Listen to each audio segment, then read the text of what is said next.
And we're up. Good afternoon and welcome to Omnibroslive on a Sunday.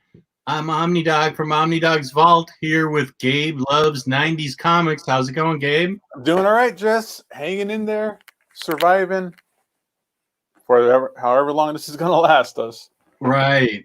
And we had Lou for a second, but I think he's back. Here he is. Hey, can you hear me? No. Damn.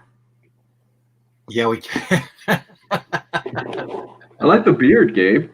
Yeah. It's getting there. I think I'm just gonna go caveman for a while. See where this goes.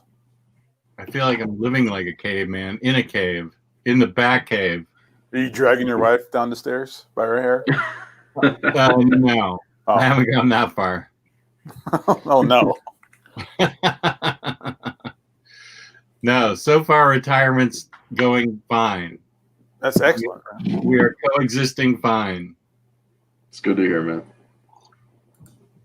Yeah, considering what a time this is for her to retire. Well, it was going to happen. It was going to happen either way, right? It just happened a little bit sooner than you thought. Yeah, and plus the fact that we're confined to the house. She can't go out and volunteer anywhere or, run errands or anything. So yeah, I need to get a P.O. box to sneak in all my purchases. Are you considering going that route with a No. P.O. box from now on? He totally is. Mr. Awesome says that in the chat. I didn't see that. Just blink twice really quickly if you are. It's okay. To get my packages from InStockTrades.com, our fabulous sponsor, where you can get up to 50% off collected editions. Loyalty discounts add 2% to that. There's always an Omnibros Live discount code at the end of every quarter. IST is kind enough to send us a $50 gift card at the end of every month to give to a lucky viewer. Over $50 in an order in the United States, you get free shipping, fabulous packaging, fabulous service, customer service. That's InStockTrades.com. Yeah. Oh. I like the Pee-wee's Playhouse theme, man, that you got going on back there. I do too. It's awesome. Yeah, that was a great show. That show was acid on TV when you were a kid. Did you ever see the movie that came out like a year ago? They did a movie? Yeah, it came out like a year ago. A year ago? A new Pee-wee movie? Yeah, it's on Netflix. Why have I not heard of this earlier? I don't know it either. Yeah, it came out like a year ago on Netflix. Was it good? I haven't seen it. I love the first one. Oh, Pee-wee's a classic, man. I love Pee-wee as a kid. Murdoch 90, first time going live with us. Welcome. Glad you made it. Welcome, man. Welcome. Dude, yeah, Jess, that animation video that you got made for you, that Nate did, is incredible. Isn't it? It's incredible. Dude, I am fully convinced if you go out like in the mountains of Montana right now and you start your own cult, people would follow you there. Nate Burkholz that took 100 hours of his own time. It's crazy. That was like old school South Park animation. Great. That was really cool, man. Yeah, and I love that he was able to include the lyrics. I remember he wrote that song for me just for fun, like back in 2016 after I visited him in Portland with his band. So he changed up some of the lyrics, and that he also wrote a song that's on the flip side. He sent me a bunch of the 45s that we're going to try and turn into a fundraiser for comic books for kids. And on the flip side of Omnidog's theme is a really cool song called Harley and Ivy. And there's a YouTube video of it about Harley and Ivy as a couple. And and it's a really good song. And we're gonna try and there's only like 12 of these made, so we were gonna try and turn it into a fundraiser for comic books. You'd have to talk to Nate about that. I mean, that one for me was a minute long, and it took 100 hours. It's time consuming. It's very time consuming. You look at it and you could tell it took them a long time to do it. Yeah. I put the link in the chat. So if anybody wants to check it out. Oh, thanks. Oh, I have my first cult follower. Matthew is. My first cult follower. Oh, there's Weekend Geekdom. Hey, Gio, we're all here. Right on, man. Hi, Gio. Hi, Gio. We can't hear you. I haven't said anything. Well, that makes sense then.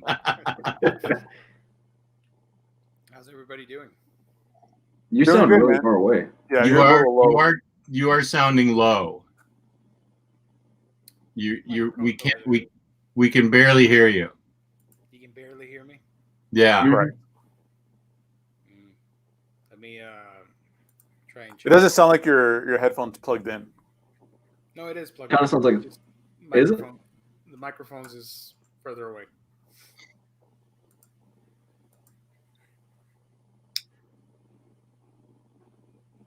I like James Ryley's question because it's totally subjective. I like that one though. He asked it on the Omnibros. I'm sorry, the Omnibus Collectors page too, about the most iconic DC covers of all time.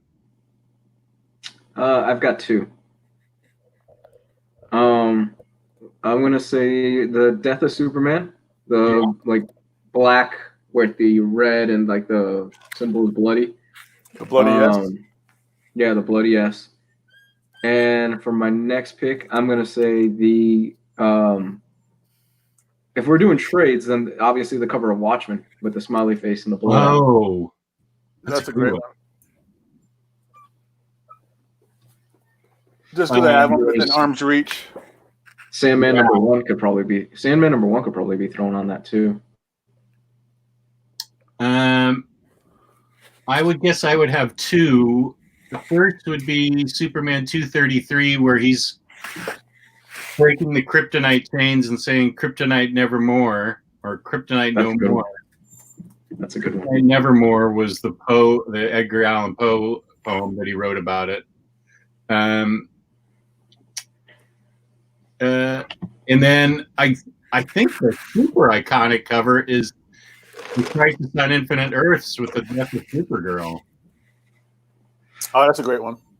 That's a good one. Yeah. I love what a good sport George Perez was back in the day when he would pose with fans and he'd hold them in his arms and they'd pretend to be Supergirl, or some really big guy would hold George Perez and he'd pretend. I mean, that's why I really wanted to meet George Perez, and I'm so disappointed that he's, for health reasons, that he can't go to cons anymore. Just the fun shirts he would wear and the poses that he would do with people. He just seems like a great guy. I would really have loved to have met him. Oh, Perez is the nicest dude. Nicest dude ever. Where did you meet him? I've met him San Diego a few times. I met him at the local convention here in Vegas a couple times. Oh, I'm jealous. Yeah. I hung out with him at a bar for a while, chatted with him.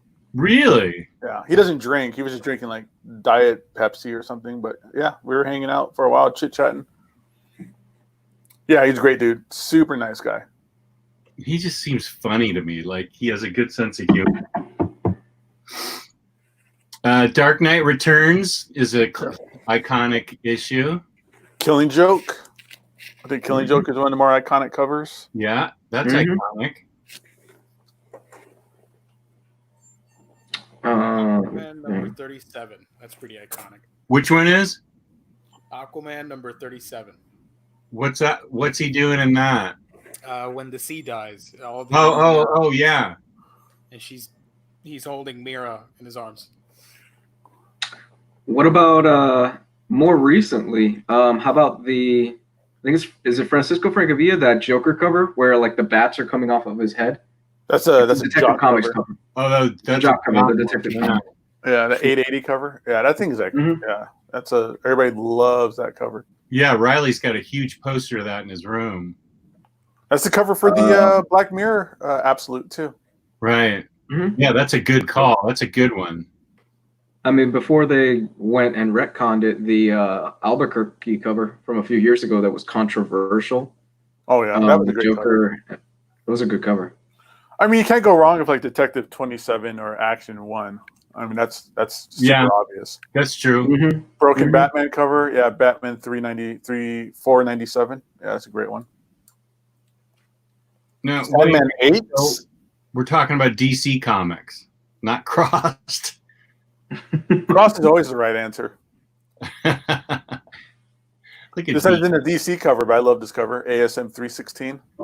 What one's happening on that? That's the Venom leaping out at you, and like Spider-Man's on the ground. It's the second Venom cover, or first Venom cover. Okay. A lot of people saying Dark Knight 1. Dark Knight 1, yeah. Oh, Felix, Flash of Two Worlds, Flash 123. Yeah, that's a classic. Yeah, 123 is great. That's a really good one. If we want to talk panels, my favorite, and I think it's pretty iconic panel, is John Constantine flicking off the devil at the end of Dangerous Habits. I love that panel, dude. After he beats the devil. That is a classic one. Matthew, we're talking DC covers here. Okay, I don't care. We can talk about every cover. Iconic covers in general. Comic covers in general. It's not like we have a topic. Yeah. Yeah, that Spider-Man 300 is a classic, and it gets lots of homages. But I'm not as up to date on my. I will tell you what I'm up to date on, and that is Daredevil Volume 2. Nice. Oh, nice. I finished that, and that. Holy smoke! The ending. I can't wait to pick up Brubaker and see what he does with that. Yeah, see, it leaves it on a good note. Or Brubaker has to pick it up. I mean, yeah, it's messed up. I don't know if you guys know, but did Bendis know who was taking over for him? He says it in, I think, the back matter of that omnibus that he wouldn't have done what he did if Brubaker wasn't on board. Oh, okay. With that beat, that story beat. Because that is amazing. Yeah. It ends on that. Well, that one issue, maybe we can talk about it next week. We'll continue with the Bendis Daredevil read-a-thon. But that issue with the group meeting in the church basement was awesome. That's one of my favorite issues of all time. I love it. That was such a good storyline. Yeah. Yeah, I thought that was interesting that they had a group meeting in the church to talk about the effect Daredevil had on their lives. Yeah, it's great. It really made Hell's Kitchen a character. You know, it's about the actual environment and living in Hell's Kitchen and how the effects of things going on with Daredevil at the time, how that's affecting the actual people in the city. Yeah. And you know, you get like, you know, that one woman was there when Daredevil, you know, took over, and all that kind of stuff really comes back around. And then that weird thing about, you know, I don't want to get into it now. We'll talk about it next week maybe, but there's just a lot of, it was just weird. The creepy baby stuff, that was all really weird and messed up. Yeah. Love the creepy baby stuff. I mean, you could turn the episode into the read-a-thon. I don't think people would mind. Yeah, what happened to that Daredevil read-a-thon? I think we just got a little behind on the reading of it all. Yeah, that was my fault. Sorry. It's been crazy the past few weeks for all of us, man, with everything going on. Yeah. And a lot of people just didn't have it yet, and people were picking it up. Not us in particular, but like, you know, the viewers. Because man, those books are, I think they're both out of stock right now. Yeah, everybody's having a hard time getting them. Same with like Gotham Central right now. All of a sudden, just blew up, and that's out of stock. Was it? Have those sold out already? IST doesn't have it anymore, apparently. I guess they sold pretty quick. Yeah. Well, I mean, it's been out for a while. It's one of those things where it's like it's been out for years, and then there's some kind of fervor that happens, and it really people start looking for it, and it's kind of stuff that I don't want to be that guy, but we've talked about that book on the show 1,000,000,001 different times.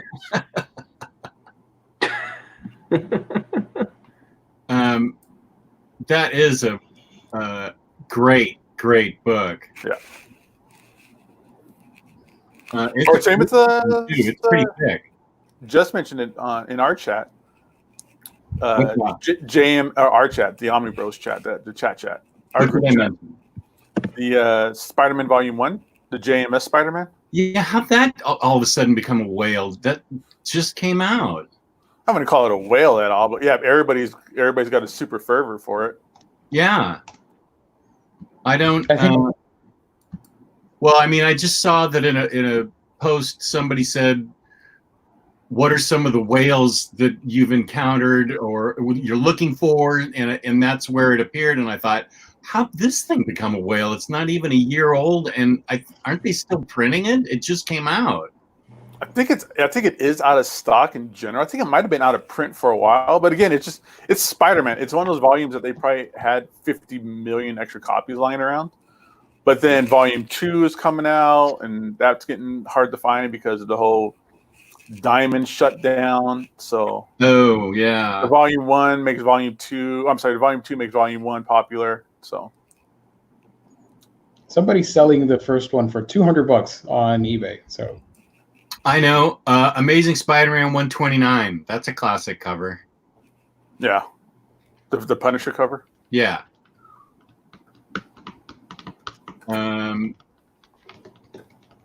Let's see. I wish I had a rack of all my old comics. I'm trying to think. I love Spider-Man 101 with Morbius, but I don't know if it's iconic. Although they did put it on the Omni.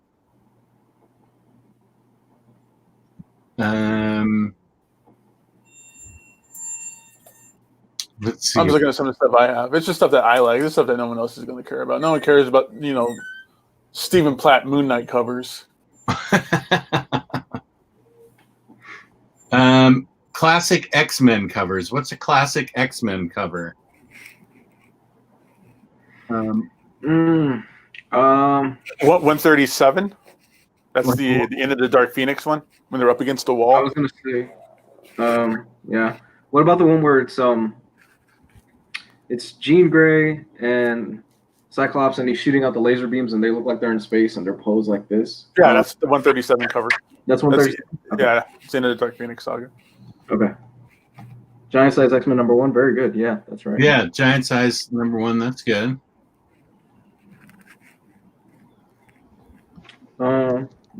X-Men 1 by Jim Lee, Days of Future Past. Days of Future Past, yep. Oh, Days of Future Past for sure. You can't go wrong with Days of Future Past. Damn. I wish Omar would know for this one. Yeah. Oh, the new X-Men. The first issue of New X-Men, where they're coming out and you just see their silhouette. Which new X-Men? The Morrison one. Oh, okay. Oh, that one, yeah. I like the Astonishing X-Men one where Emma Frost has her hands over Cyclops' eyes and the beams are kind of like poking through a little bit. Mm-hmm. Hulk 181, that's a good one. The Collector, we're just on covers in general now. Kenny has a topic, so we're going to it. Some of those Immortal Hulk covers, those are destined to become classics.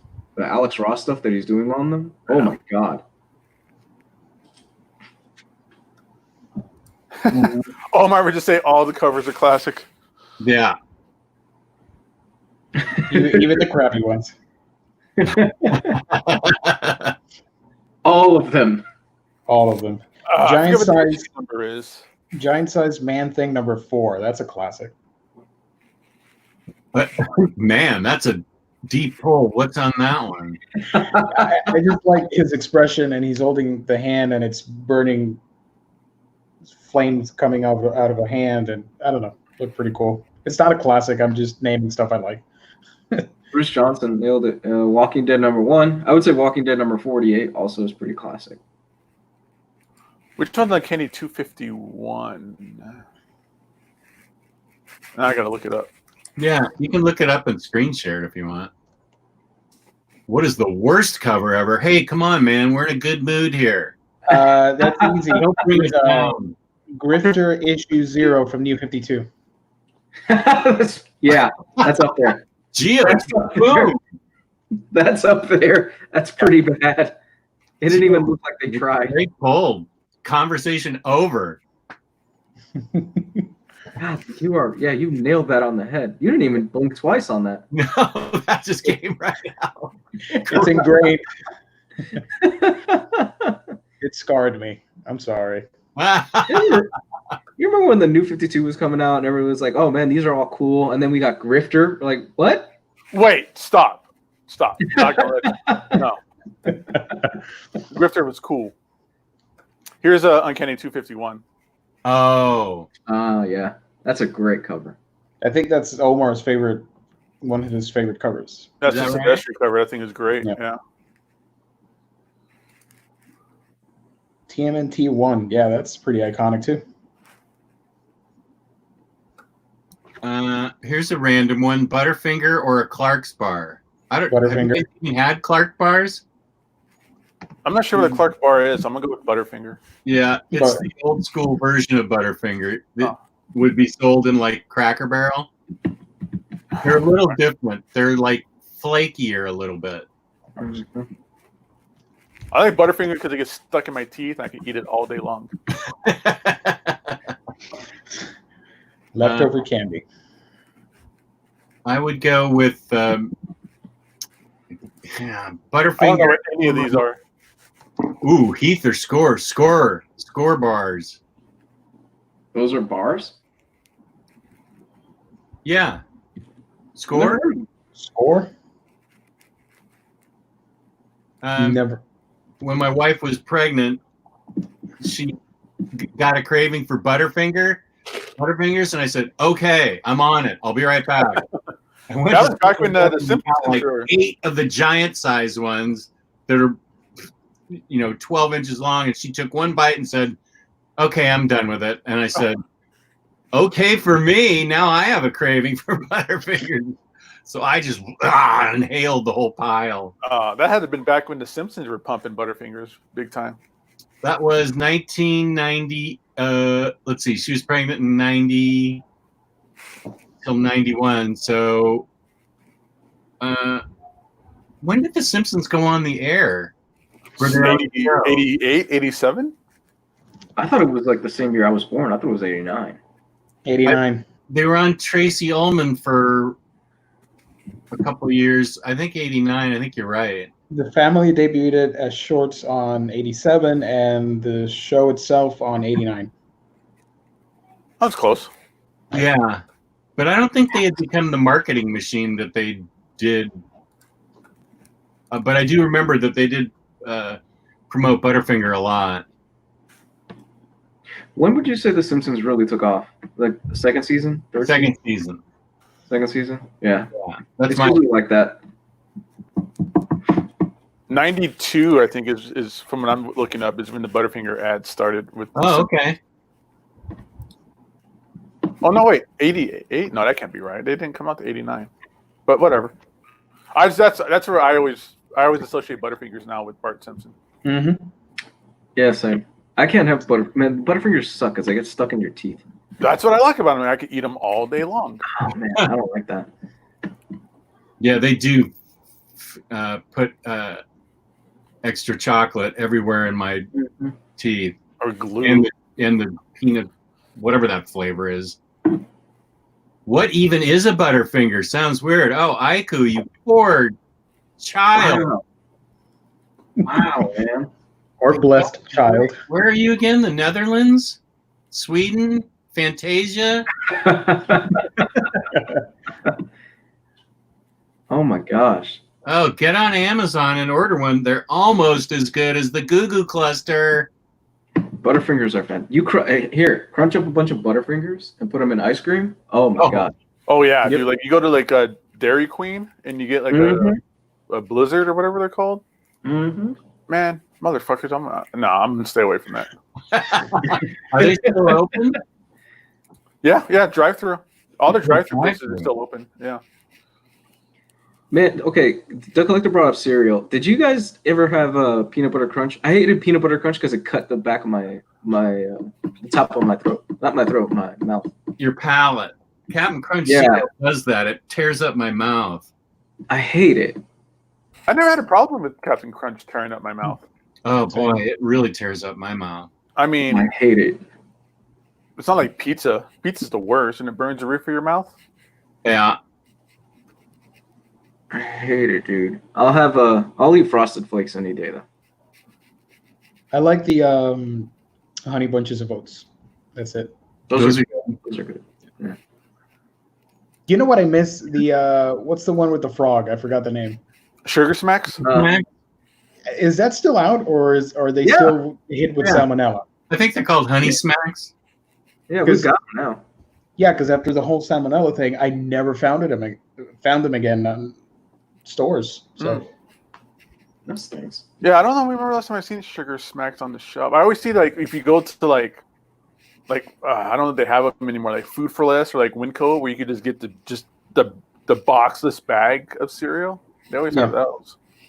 I almost choked to death on cereal, Kellogg's fruit and yogurt or something flakes, where it had yogurt covered pieces of fruit in it, and they were like sugar coated flakes.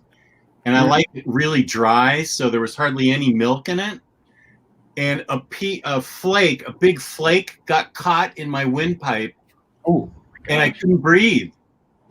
And I tried drinking water. I tried everything, and I absolutely couldn't breathe. And I was about to pass out, and I started pounding on the counter for my wife to come, and she came and gave me the Heimlich maneuver and popped it out. Oh wow! It wasn't even like it was a big piece of steak or something. It was a cereal flake.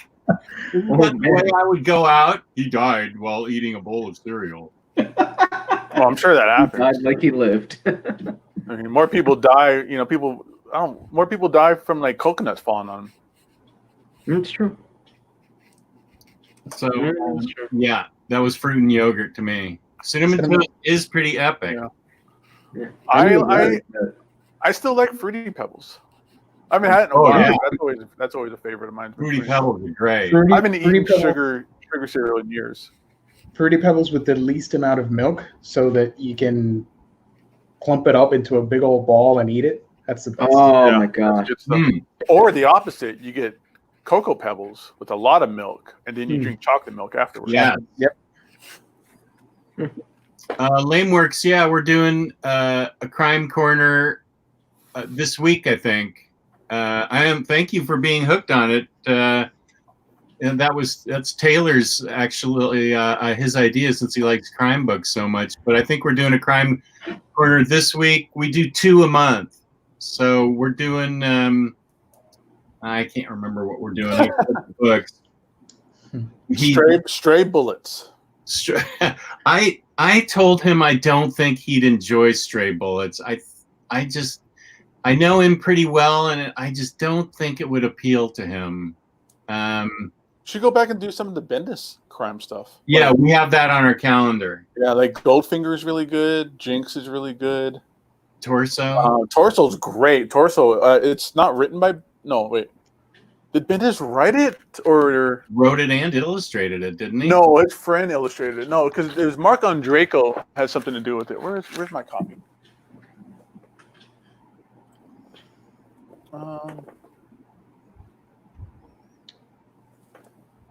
This is easy. Pop-Tarts or Oreos? That's hard. That's the hardest question that we've been asked. That is not that easy of a question. Yeah. Oreos. That's an unfair question. Gio, are you like me? Do you dunk like an Oreo inside your milk and then let it sit there and then after? Yeah, I take like 5 or 6 cookies and I dump them in a glass. Then I pour a bunch of milk on it and I squish it all down. And Yeah. I eat it like it's a Blizzard Sunday thing. Nice. Yeah, I see that Oreos. I leave it in the milk so long that it almost falls into the milk. Right, I could basically just drink the Oreo. Yep. Yeah. Well, you guys have a whole procedure. That's cool. Oh, no. Oh, I it's just dunk it and eat it. I'm doing it the boring way. But I have a John. I don't know. Pop-Tarts can be like a siren calling to me when I go by. Maybe. I don't know. Maybe I do. Maybe I don't. Gio's creative with his food. Yeah. Okay. So Torso is written by Bendis and Mark Andreyko, and Bendis did the art and the lettering. Who did That's the a art? great series. That's all about Bendis did. There's a question. It's about Elliot Ness. I'm okay with them. I like the Rams in either place.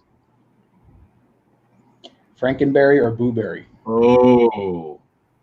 And you forgot Count Chocula, but I would say I'm a Frankenberry fan. Jess, who was the coach this past weekend that was like drafting the teams from like the secret headquarters of a Bond villain? On his yacht. Do you have like a laser beam and a cat? Yeah, it looked like it. They had all these that's what actually made the draft so fun, was seeing these people's houses and stuff, these general managers and coaches' houses. Yeah. I didn't see the Bond villain one. Well, there was that one Jerry guy. Jones. I think Jerry he's Jones. He was- Jerry, that was from his yacht. He has That was from his yacht. It looked like $100 yacht. It looked like the headquarters of a Bond villain. Like if he was in District 1 of the Hunger Games, it looked like that's where he was at. Well, there was that one guy. I think he's the coach for the Cowboys, maybe, where he just lives like a poor man. He just has like this normal house with like a broken dinner table that he was doing it from. I mean, what kind of flex is that to tune in from your $250 million yacht? He probably only goes on it to that one time and ignores it the rest of the time. Yeah, it was Bill Belichick who just kind of just did it from his living room, but it was like, or from his dining room, and it was like a wobbly like kitchen table. He lives like a pauper. That's how he stays rich. He's the Patriots coach. All right, no idea. It's not like he's the mayor of Las Vegas or anything. He has some interesting things to say. And you thought Florida was bad. I take back everything I ever said bad about Florida, Luis. Oh, by the way, my Clorox slushie this morning was really delicious. 7-Eleven serving them up. Oh yeah, I feel so much better already. You put in a cup of Lysol, some sugar, a dash of salt. You're good to go. Mm-hmm. You need ice. And the ice, yeah. Blend it up. Well, you gotta have it on the rocks. Come on. On the rocks. I like my Lysol straight, no chaser. Yeah, all that ice does is dilute it. You don't want that. Favorite food of comic characters: Martian Manhunter likes Oreos. Wonder Woman is ice cream. Peter Parker is the chili dog, right? He likes pizza. And pizza, yeah. Sonic was chili dog, I thought. Yeah, Sonic was chili dog. Hellboy is pancakes, right? Pancakes, yeah. The greatest, Yep. greatest 2 pages ever. I love it. Because I keep thinking of the issue where he shares a hot dog with Loki. So that's why I thought of hot dogs. Spider-Man was? Yeah. Mm-hmm. I'm not. Was that in the? It's in the JMS Omnibus. I know that Batman doesn't like pie. That's all. That's the only food reference I can come up with. That's when you know he has issues. Yeah. How can you not like pie? That was a Tom King thing, and I was like, why? I think it was a Tom King thing. because he's sitting at the dinner table in Superman's home with Damian. So maybe it wasn't a Tom King thing, but it was like Batman doesn't eat pie. Well, how can you not eat pie? Pie is like the greatest invention ever. Pie's amazing. Well, there's always that one pie you like the most. I mean, everybody has a favorite pie. Jess, I don't know if you've ever had this, but during the fall season, Cracker Barrel has a pecan chocolate pie that is incredible. It's only during the fall? It's only during the fall season. They have it seasonal, and it's during the fall. And next time around October, I highly recommend you pick it up. It's amazing. They bake it fresh in the store. Sweet. I'm there. Great. It's great, man. Deadpool likes chimichangas. Oh, yeah, that's right. That's true, yeah. Man, I want a chimichanga now for sure. I'm getting Galactus likes to eat planets. There you go. Yeah. That is true. Popeye does spinach. What else? TMNT Turtle pizza. Yep. Pizza. I'm sure Captain America likes apple pie or something like that. Yeah. Yeah. Or a cheeseburger. Oh, yeah. Harley Quinn and that egg sandwich. Lou, you haven't seen it yet, but that egg sandwich looks brilliant. Batman eats hamburgers with a knife and a fork. The sign of a true psychopath. John, good morning, John. Iron Man loves alcohol. Uh-oh. I think he still does. Yo, Iron Man? Yeah. Oh, How's Demon Iron Man. Is that even still the thing? Like with his addiction and recovery? I don't know. I mean, Iron Man's, again, we talked about it before. Iron Man is one of the least interesting characters ever. Well, I mean, I think since the Disney thing, they kind of have just brushed that thing off in the comics. Yeah. Venom They likes tried to do brains. it. Apparently, they were trying to do that in one of the movies. I heard one of the prop directors or somebody made a toilet that he was supposed to be able to throw up in, but they never did it. From They never got Too it. much? Yeah. Oh, yeah. He shares a glass of scotch with Loki in the first Avengers movie. Oh, well, it was supposed to be in the second one. Well, the second one, he got super drunk and peed in the suit. Yeah, that was supposed to be Demon in a Bottle, but the second one was meddled with so much because they had to set up. It was Age of Ultron, I believe, and they were setting up so many things going forward, and that was one of the. That's one of the ones where if you go back now, because I remember it being really hated when it first came out, that holds up a lot better in the grander context of what comes out after. I love that movie. Iron Man 2? Oh, Iron Man 2. I thought you meant Avengers 2. Oh, no. I'm talking about Iron Man 2. Iron Man 2 is a lot better in the grander concept because it sets up so much. And same thing with Avengers 2. Avengers 2 is much better when you know what goes forward and how everything ties into it. It's overstuffed the hell, but it's good. It holds up. That was the movie that broke Joss Whedon. Hasn't made a movie since. I need to see Endgame again. And Justice League really doesn't count because they only came in like the last, I think, 25% of that film. Yeah.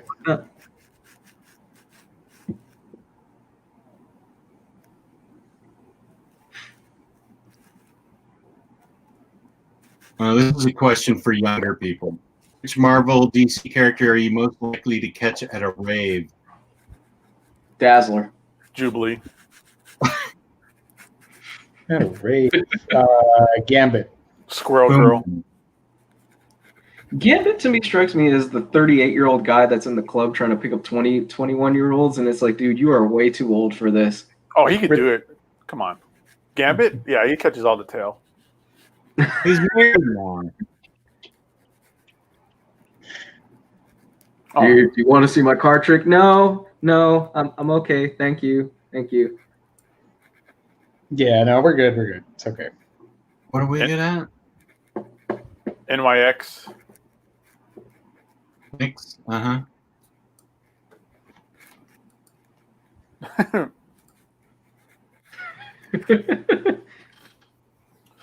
Some part of the younger X-Men characters, like Quentin Quire and like Gold Ball. That's what's up. Blade enjoys raves. Hell yeah. He does. He does. Hayden's got an answer. Blade is one of those characters nobody does anything with him right now. Harley is raving. Ivy is the annoyed girlfriend that just wants to go home. Can I just say, the show keeps getting better and better. Harley Quinn, the animated series. We're on episode 4 now of season 2, and I am now building my life around Fridays when this thing comes out. Friday is Harley Day. Well, you can always catch it on Sci-Fi. What's that? I said you can always catch it on Sci-Fi now. They're moving it to the Sci-Fi channel. Oh, the uncensored? I guess. I don't know for sure. I just saw the article where they said that I read the article where they're going to stream it on Sci-Fi. I don't know. It seems like it'll be censored because that show can get pretty raunchy, I guess. Well, it's just weird that it's Sci-Fi because I was listening to 11 o'clock comics and they had Rick Remender on there. Just Rick Remender unfiltered. Like he just went on and on about comic book business and how it was like dealing with the Sci-Fi channel with Deadly Class.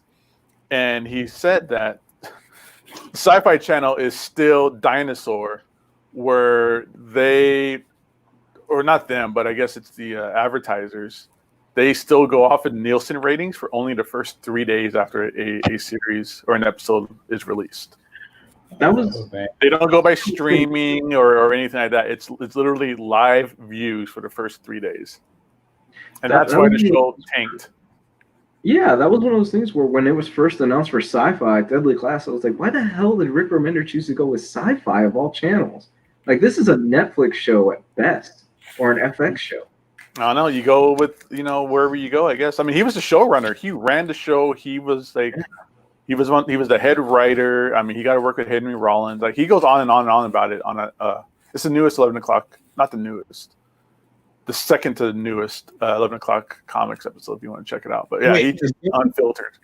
Is Deadly Class a show that's out now? It had one season on Sci-Fi. Mm-hmm. Yeah, it's done. It went to the cliffhanger, and that was it, and it got canceled. Yeah, that's why I give a lot of credit to. I'm not a fan of his books, but I give a lot of credit to Kirkman, where Kirkman held out until he felt he got the best deal with AMC for Walking Dead, as far as like creative control and stuff like that. And it was the same thing with George R.R. Martin for Game of Thrones. People were, since the 90s, people were doing pitches to him like, hey, we want to make Game of Thrones, we want to make Game of Thrones. And he would get the craziest offers. And they wanted to diverge so far from his books that he's like, no, I'm not doing that. He used to just give out all of his license before, from my understanding. Who? George R. R. Martin was just a whore and would just take all the whatever money people gave him, but then he stuck to it with Game of Thrones. With the Game of Thrones stuff, yeah. Yeah. Well, I stand by my statement, and that I don't buy Blu-rays very often, but I am definitely going to get seasons 1 and 2 of Harley Quinn Animated Adventures, and I love that show. I'm waiting with bated breath right now, and I'm sure Gio is too, for Invincible on Amazon. Oh yeah, that's gonna be awesome. Ryan Otley just posted a picture of him. You can't see anything, but the picture of him watching footage from it. So now, is that live action? Animated. Which is the way to go, because that show, it can get pretty bloody. Get out there, yeah. Now, Hooney versus Kirkman really only gets a bad rap from me, and sometimes you. Not all of us give him a bad rap. Just so you know, it's just really me that hates him. And that's only because of Astonishing Wolfman, because you haven't read Walking Dead. I haven't. And I liked the first 3 books of Invincible. I need to keep reading that. But Astounding Wolfman, or Astonishing Wolfman, Astounding Wolfman, Astonishing Ant-Man, Yeah, that Ant-Man was bad. That was bad. Outcast. I thought was awful. Jess, will you be getting the Birds of Prey Steelbook? Yes. I ordered it while we were on the air. Lou and Gio lightly mentioned it, and it was enough to get me to order it right on my phone. Awesome. It's a beautiful steelbook. Yeah, and I think the last steelbook I ordered was Wonder Woman. So that shows you how little I order. I'm like the anti-Lou. All the movies that Lou orders, I don't order anything. We exist to balance the universe. Oh, we have somebody from South Africa. Hey, Right. nice. Thank you. Nice. A Springbok.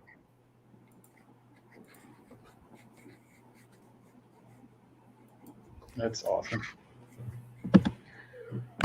I didn't chime in, but I like Kirkman. So Okay, he likes him. So I like him for Invincible, and I think Invincible's fantastic. Walking Dead is really great, and up until a point, and then I kind of really it got too formulaic for me, where I could kind of see the beats he was taking with, a story arc after story arcs after story arc. I stopped reading around right before 100. I didn't read Wolfman. Ant-Man, I read it because everybody was like, "It's the greatest thing ever. It's so great and funny and out of left field." And I read, and I was like, "Oh, this is just really bad. That dude's a creep." yeah. What was that Ant-Man's name? O'Grady? Yeah, Matt O'Grady. Yeah. A little bit of a perv. But I mean, other than that, he's. I enjoyed his Ultimate X-Men for a little bit when he was on that. I mean, a lot of writers, it's hit miss. It's all subjective. It's where you are at the time. I might just go back and read Ant-Man now and be like, oh, this is actually pretty good. Who knows? But from then, wasn't a fan. Walking Dead, like I said, it dipped off really bad for me. But I heard it picks up later, so it is what it is. Yeah. But Invincible, I haven't read all of Invincible, but I have all the hardcovers. I probably read, again, I think all the way to issue 60 or 75 I was into it for. And it just fell off, not because I stopped liking it, just, things happen and I fall off of things all the time. Oblivion Song, I've never read it. I don't know. I would like to read that. Outcast, I don't know. I've never tried it, so. I need to read my Daredevil, and I got to read the Brubaker Captain America before I tackle Invincible. Yeah. Invincible's long. Invincible's 120 issues. I think it's a lot of books I'm looking at right now. Yeah. Yeah, there's a lot I want to get into. I mean, I kind of wish I was on lockdown. I work every day, but there's a lot I want to get into. I want to get into Fables. I want to finish reading Fables all the way through. Mm-hmm. That's a worthy goal. Yeah. I like to go back and read Sweet Tooth over again. There's a lot of it I like to read. I just don't have the time. Spawn. I like to read some Spawn. I've read that since the 90s. I have to check that back out. Because I am totally in for the Spawn Kickstarter for the action figure. I think the action figure is cool looking. Yeah. They just hit $2 million, that Kickstarter. It's crazy. Wow. Some of those covers that McFarlane is putting out right now for the new Spawn issues are really nice. Yeah, there's all the good stuff going on with Spawn, the art wise. Volume 6 of this.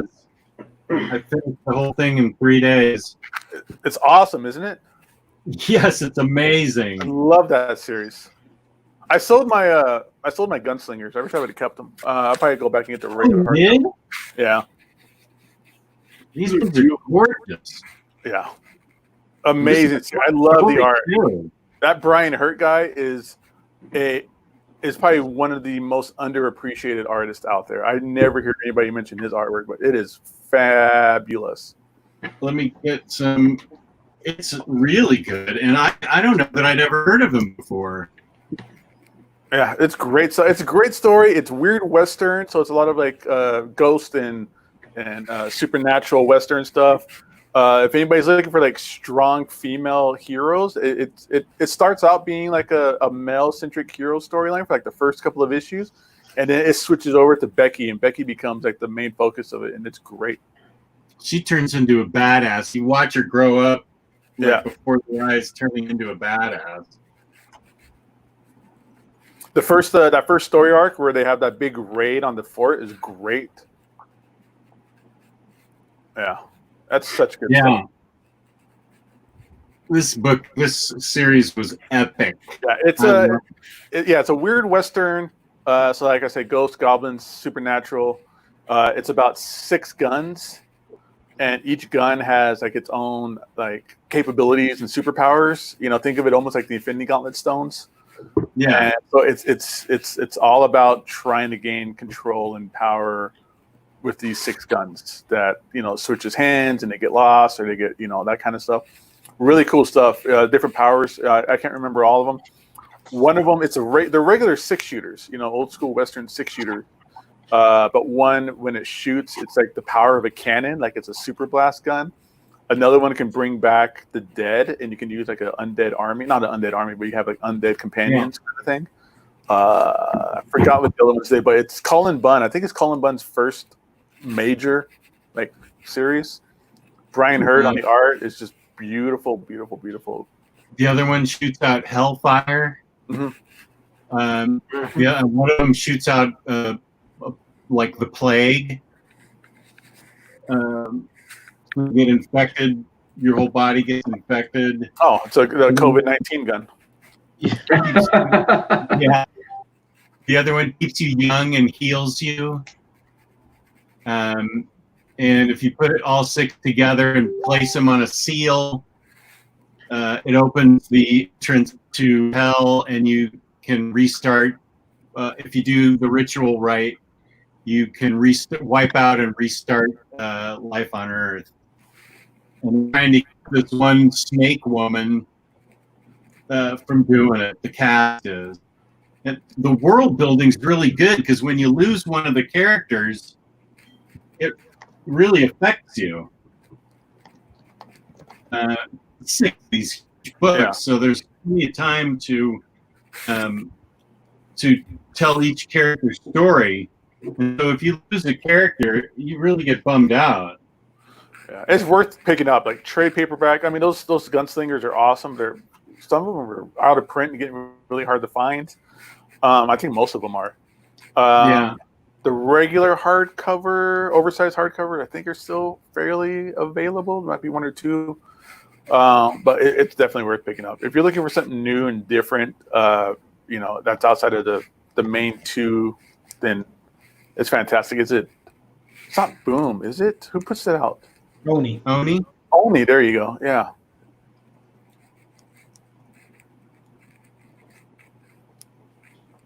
Nice.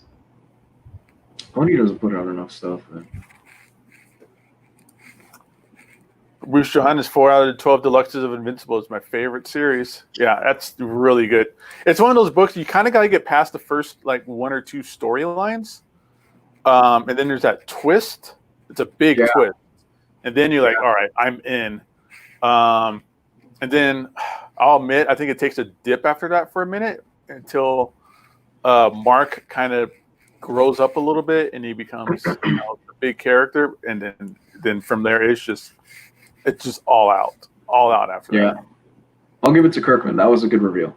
I will give him that. That was actually a really good reveal. And oh, dude, that was one of the best twists I've ever seen. Yeah, it's the first 2 volumes, and then in volume 3 he hits you with that reveal because he builds up a lot of things, and you think something's going to go one way, and it totally sideswipes. Oh, it's a major swerve. Yeah, it's a major swerve. It very much starts out as being very Spider-Man-esque, where you're following Mark, who is a teenage boy. His dad's like Superman. He's like the Superman of Earth. His mom is just a housewife, and he's waiting for his superpowers to kind of kick in. But in the meantime, he's girl problems. He works at a fast food joint. Yada yada yada. Just normal teenage angsty fun Spider-Man. People used to compare it to the new modern Spider-Man at one point.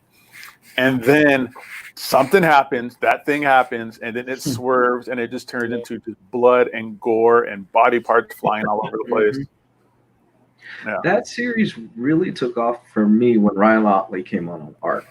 Like the first artist, I forgot what the first artist was. He was good. Corey Walker. But man, once Otley comes on. And you see Otley like grow, like you see his style really refine and tighten up, and he does, And I think the colors changed too, because the coloring on the first ones are kind of like this kind of mute palette a little bit. But then when you get Otley on there, and it's pure energy and it's pure adrenaline, like the color had to really beef up. The Viltrumite War is badass. Once you start getting into that stuff, it's fantastic, man. I'll give it Mr. Awesome. Mr. Awesome, don't Google the spoiler. Don't Google the swear. Read it. You have to kind of experience it. Yeah. You have to. Don't screw yourself over that, dude. Don't screw yourself out of that. Yeah. Kirkman just lost me towards the end because he does certain things to characters where I was just like, well, you just did that for shock value, and I kind of took, I'm like, oh, that's kind of disgusting. Yeah, well, yeah. I mean, there's that thing, but it's fun. I mean, you know, there's this, where they're trying to, God, how am I going to say this without kind of giving anything away? Mark, the main character, and his friends go to like a superhero draft where they're trying to form a superhero team, and that's fun. And you get a lot of cool characters in there. You get that one. She looks like a little girl. She looks like she's like 8. And she turned into like a giant goblin monster, but she's really like 30 or something, and she's trying to like, you know, she's trying to fuck, like she just wants to fuck hard, but she looks like a little girl. Yeah, monster girl. Yeah. So, God, I'm totally reselling myself on that series. Damn it! No. I'm Me and Gio, a again. while ago, we were doing a series of videos on it, and we lost track. But I think that's about the time that big hurricane hit, and Gio was off the grid. Yeah. Yep. Yeah, I was doing like a read-a-thon on my channel, and I stopped. Is that going to be our next read-a-thon? If you guys want to. Invincible? Yeah. Do we all have the books? Because I remember we talked about doing the Max, but I think only Jess and I have all 3 volumes in the Max, because that Max volume 1 is fine. Yeah. I mean, I'm down, but that's 12 volumes, man. I mean, I don't, you know, it's a lot to commit to on the show. I'm down. I mean, I'd like to read the Max this week. Yeah, you guys said the Max, so I think you should do that first, and then we'll pick another book. But I think Gabe and I are the only ones that have it. Yeah, we can find it online. yeah, you can like whatchamacallit, right? You know, just digital, you know, Comixology, or maybe Amazon Kindle has it. I don't know. Let me check. What are we reading this week? The Max? Well, we need to finish Daredevil, I think. We should do the Daredevil Bendis Volume 2. And then we could probably move on to the Max. But we could start reading the Max whenever and get ready for it. Cool. Which one of the Max books are we talking about? Read it So any maxed way out? you can, but the maxed out ones is the thick trade paperbacks. There's 3 of them. Volume 2 and 3 you could find on IDW's website. Volume 1. You can find 3 on their website? I think it's on their website still. I believe so. Oh, wow. Volume 1. It's on eBay, but everybody's an asshole about it, and they have it at like $150. But if you wait, like if you look at the sold listings for it, it goes for like cover, you know. But there's, you know, most people have it up there right now for $125. But if you wait, you could probably find it for cover. But again, you know, that's volume 1. Do you really want to, you know, how much do you want to wait, since we're considering reading it pretty soon? And it's not maximized, right? That's another series. Maximizes the little skinny hardcovers. But is it the same thing, or It's the same thing. Yeah. This, well, from where that's you can get that on Comixology for like $7-8 each volume. Then didn't they have some really beautiful signed and numbered big hardcovers? Yeah. I was way too late. Oh. Yeah, I remember trying to order those when they came out, and they were just instantly gone, like through the store. Oh, really? Yeah. DH McAdams, I got to get a spinner rack. Can't be healthy to be this jealous of Gabe. Oh, Gabe. These spinner racks are clutch. I forgot where you can get. I got this off the company's. This company did a Kickstarter for it. Mm-hmm. I don't remember their website, but they're still up there. It's like $300. Damn. My wife got mine off of eBay. Yeah, I mean, I see them on eBay all the time for like they're fairly cheap. You can get them for like $100, but they won't ship it because it's crazy to ship. Like, how do you find a box to really pack that in and freight it? You know, that's the issue. So I always find them on eBay, but it's always like local pickup. So maybe there's one person near you who has it. I would say, who knows? I would say the next time you go to a convention, when conventions start again, if somebody has a spinner rack, you can offer them money for it and just take it right there. Well, if you're Florida, that means June. So. Oh yeah, because OmegaCon's still happening, right? We are full steam ahead apparently for June. MegaCon is not slowing down. I'm like, wow, you guys are really committed to this, aren't you? Risking it. MegaCon's still going on? June. Last thing I heard was late June, possibly July. They're looking at it, but they are full steam ahead. They're announcing guests right now. Wow. Yeah. Not gonna happen. Yeah. Good. Yeah. I mean, San Diego canceled. Hell, the Juggalos meetup thing canceled. Juggalos are canceling up their gathering. I mean, come on. When the Juggalos have canceled and you're still going on with your thing. Yeah, you got to re-examine some things. I mean, if the meth addicts with Olympic level BO know better than to keep the convention going on, but you get yours going on, what's happening? Hey, Gio, you like Dan Mora's art a lot, don't you? What was that? Sorry. You like Dan Mora's art a lot, if I recall correctly. Aren't you a big fan of his? Yeah.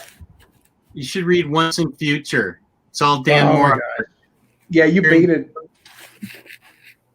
Gabe and I. You baited Gabe and I on the last Monday show. Oh, okay. Yeah, that looks amazing. I want to read that. Yeah, I'm going to do a review of it today. It's super fun. I believe it's out of stock on IST. I might be wrong. It is? Yeah. I can't find it. I tried searching for it that night, and I couldn't find it. Dan Mora has also drawn Klaus. Mm-hmm. Mr. Awesome. Yeah, Klaus is good.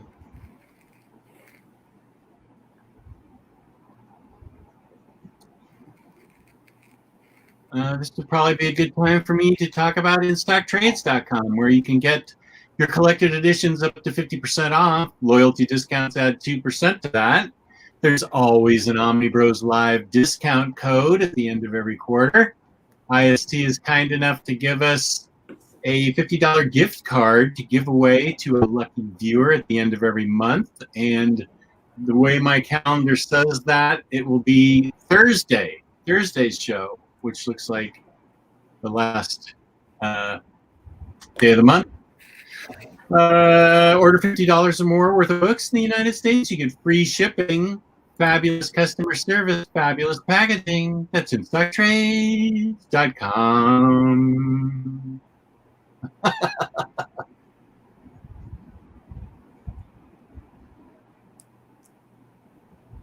What's the likelihood that East of West Year 2 will be reprinted? Is that out of print? Wow. It's hard to tell for anything. I mean, I'm sure eventually it will happen. Just not anytime soon with everything going on. I mean, there's still weird things going on with distribution. Apparently, Diamond says they're going to start on May 20th, from the last thing I've read. But, I mean, we're really in a holding pattern. So I'm sure it'll happen eventually. Again, that's up to Hickman. So that's the thing with those indie books, those creator-owned books, is they have full control over the print runs. I'm sure it'll happen. That's a question. I'm trying to think of these books that are creator owned, and have any of them gone back for reprints? These Invincible has. Saga. Oh, Saga has. I think so. Hardcovers? Okay. Yeah, it's based on the creator. I mean, I don't know how well Hickman is about keeping his stuff back in print.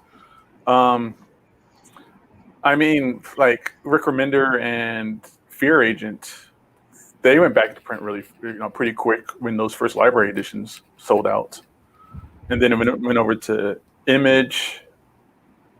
And where's it now? Dark Horse? I don't know, but yeah, I mean, it's up to them. It's all up to them. It was at Dark Horse, not somewhere else. It's an Image. Is it an Image? Okay. It's an Image right now. Yeah. Yeah. Fear Agent, the publishing history behind Fear Agent is weird. It was Image, Dark Horse, and now apparently back at Image. I think that's how it goes. Yeah, so the library editions are pretty rare. Or not super rare, but like rare. Yeah, there's the year 2 for East to West is one fool has it on eBay for like $180. Silly. Sold. I've got stimulus money. I mean, they've been selling, like the last one that sold was $115. Wow. God. Oh my God. Speaking of which, Jess, do you still have that Akira box set, or is that going somewhere? It's right there. It's right It's still there. What's that figure on top? Sauron. Oh, the Build-A-Figure? Nice. Yeah. Cool. And then my Cowboy Bebop figure. For some reason, I never hang up or open or do anything. I just leave it right there. I don't know why. But yeah, I'll trade my Akira box set for a brand new Switch. Oh, he's throwing it out there, folks. That's a great deal when you think about it. Yep. That is a great deal. You should Now, put it is on it a brand new Switch, or can it be a used Switch? You got to be clear with some of these people. Don't want a used Switch. I want a new Switch. Brand new. Throw it up on eBay. Order something big, like order a big order from IST, and then use that box to ship it. that way you don't have to worry about leaving the house to get a box. It'll come to you. That is actually a really good idea. That is an excellent idea. Yeah, make a half decent big order from IST. A normal Jess Hall, and then you get that box, and then then you're good to go. Or just get a giant statue. Or a statue. Yeah. My wife notices statues. Yeah. She's like, was that there the last time I was down here? Oh, yes, sweetie.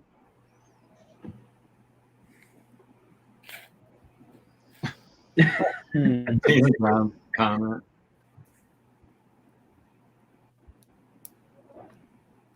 Oh wow! So somebody made a cover song of Africa from Toto in Animal Crossing. Well, that has to be played. How do you do that? There is a section in the island where you can make tunes, like the theme song, I guess, for your island. It's Turnip Day, Gio. Find your turnips? Yeah. But that sucks. I hate waiting because last week they offered me like 56 bells. I'm like, nah, I'll wait. Then it was down to 52, then 40 something, and I got anxious and sold it. And then the next day, I think it was Friday, oh, we're buying for 110. I'm like, son of a bitch. Welcome to the free economy market. Oh man, I took a bath on it this week. I lost 5,000 bells on my turnip investment. Oh my goodness. Yeah, it was a bad week. I did catch Marlin though. That was fun. Because they're leaving the game for a bit.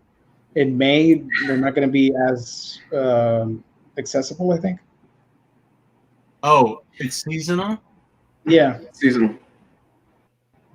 So I had to throw a lot of fish bait until I caught one. Mm-hmm. The black market of turnips is really serious right now, Jess. Yeah, I texted my daughter and she said, yeah, I'm friends with the girl that Elijah Wood visited. And I'm like, oh, wow. Nice. Saw that Elijah Wood just randomly visited some gal and she tweeted about it. Well, people are going on to different islands trying to sell their turnips as fast as they can. So they're selling them to other people. Other people can buy your turnips. No. What it is that every island has a different price at a certain time. Yeah. So people will send invites out to other people. Hey, come to my island. My turnips are selling for like $200, like a turnip or something like that. And people will just go there and sell them. Oh, and that's what Tom Nook's thieving little nephews are paying for him? Mm-hmm. Yeah. Oh. Timmy and Tommy. That's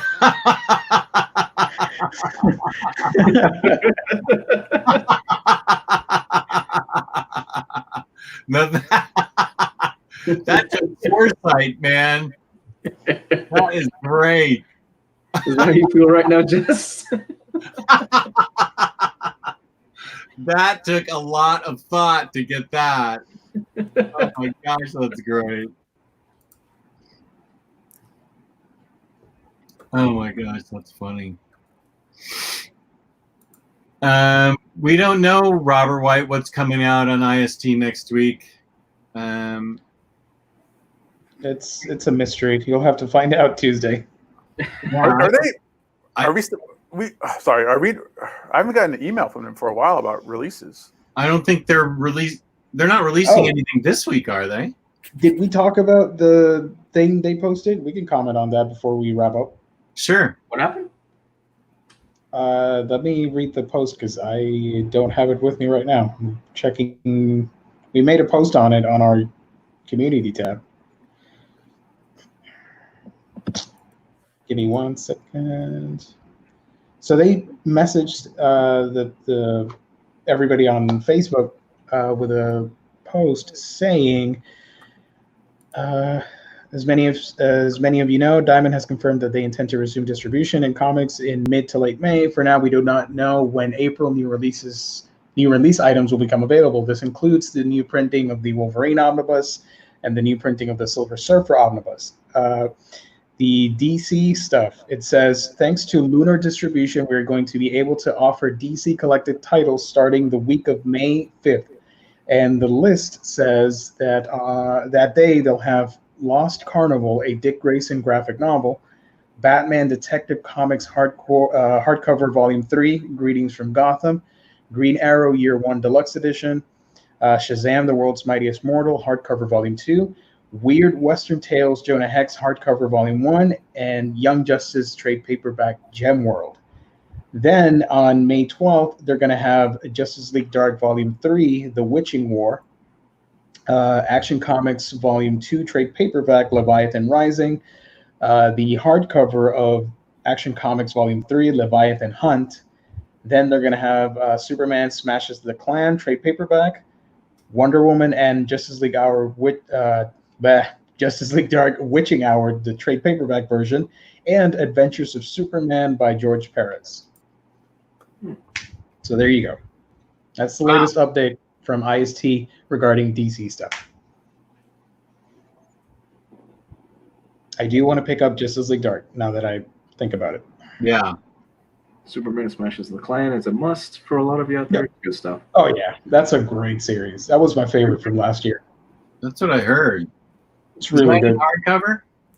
Trade paperback. Oh, it's only a trade? But I think it might be oversized. I'm not sure. I think I saw like a picture of it and it looked bigger than a standard trade. I don't know. Let me check. Yeah, I've heard great things about it.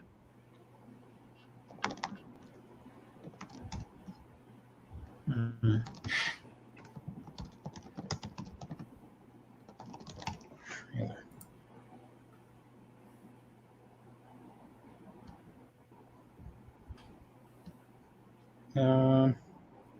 You got it? Give me a second. The picture's digital. There's no reference, so I can't tell. But it looks pretty cool. There's a trailer for it on YouTube. Yeah, you guys can check it out.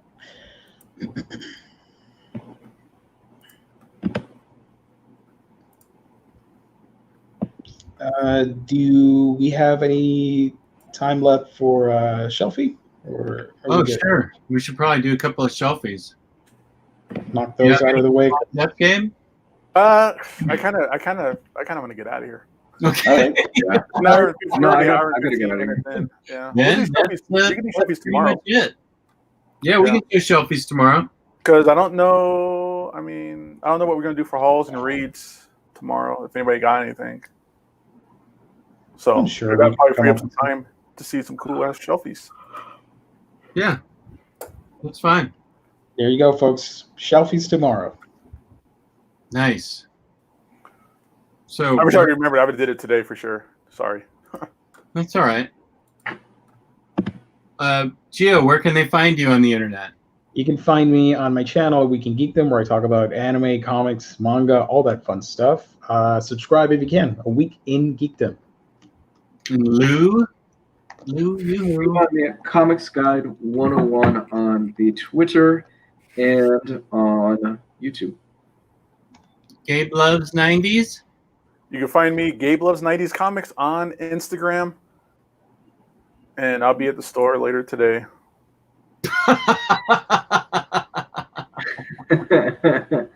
Gotta get that toilet paper.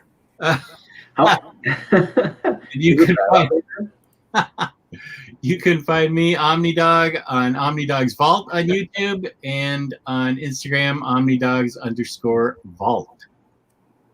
So that's it for us. And you can catch us. We'll be doing shelfies tomorrow, 8 p.m. Eastern Standard Time. Thank you to the chat. Chat was great today. Thank you to the audience viewing this afterwards. A million thanks to InStockTrades.com, our wonderful sponsor. Thank you to all the co-hosts here that showed up. And peace and love. Peace and love. Bye, Bye, everybody. Bye-bye. Bye-bye. Right. Like and comment.